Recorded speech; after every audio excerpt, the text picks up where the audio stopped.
கொஞ்சம் மனசாட்சியில பெண்கள் சும்மாவா ஏறினே உங்க அப்பா அப்பா அப்பான்னு கூட சொல்லிதான் அப்பா ஓய்ச்சிட்டோம்.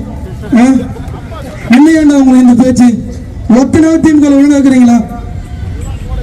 ஒரு மந்திரியாவது எதுக்கு எடுத்தாலும் பெண்கள் தான் உங்க சும்மாவா? இனி மக்கள்லாம் பொறுக்க மாட்டாங்க நண்பா. உதயநிதி ஸ்டாலின் அவர்களே கொஞ்சம் உஷாரா இருந்தாங்க. இன்னொன்னு ஒரே சொல்லிக்கிறேன், தமிழ்நாட்டை பேசி பேசி அனைத்து ஊழலை சொலிக்க வைத்த காலம் போய் வெற்றி பேச்சில் விட்டு செயல்படுத்தி வரும் மாண்புமிகு முதல்வர் அவர்களை தரங்கட்டு பேசி உதயநிதிக்கு கடும் கண்டனம் தெரிவித்துக் கொள்கிறேன்.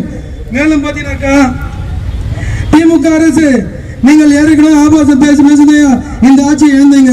இல்லை நீங்க இப்படியா இருந்தீங்கன்னாக்கா இந்த 20 வருஷம் 30 வருஷம் தலைவர் தான் செய்யும். இல்லை நீ மக்களுக்கு நல்ல பேர் எடுக்க மாட்டீங்க. மக்கள்கிட்ட பொதுவாக வந்து உங்களுக்கு ஓட்டு போடாத காரணத்துக்காக இதெல்லாம் சரியில்லை. உதயநிதி ஸ்டாலின் அவர்களே, உங்களை வேலூர் மேற்கு மாவட்டம் கிழக்கு மாவட்டம் கழக தோழர்கள் பொறுப்பாளர் சார்பாக வன்மையாக கண்டிக்கிறோம்.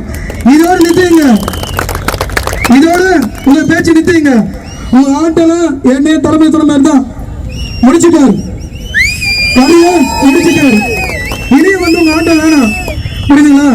ஆணவ பேச்சுக்கு உங்களோட முடிவு கட்டியாச்சு. இதோட கடைசி உண்மையாக கண்டிக்கிறேன். உதயநிதியை கண்டிக்கின்றோம்.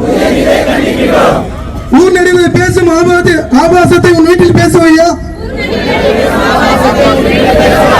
ஊர் நடுவில் பேசும் ஆபாசத்தை உன் வீட்டில் பேசுவாயா?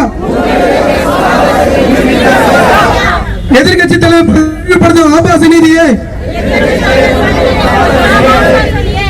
எதிர்கட்சி தலைவர் பதவி ஈடுபட்ட ஆபாசி அசையப்பட்டு நிற்கும் ஆபாசி நிதி ஆர்ப்பாட்டம் நடத்த வந்தாயா? ஆபாசம் ஆட்டம் ஆட வந்தாயா? ஆர்ப்பாட்டம் நடத்த வந்தாயா? ஆபாசம் ஆட்டம் ஆபாச ஆட்டம் ஆட வந்தாயா? பெண்களை ஈடுபடுத்த ஆபாச நீதியை ஒழிக.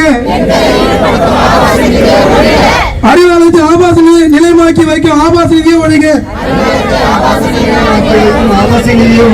அறிவாலயத்தை ஆபாச நிலையமாக்கி வைக்கும் ஆபாச நிதியை ஒழிக. ஆபாச நிதி அரசியல் விட்டு ஓடு. ஆபாச நிதி அரசியல் விட்டு ஓடு.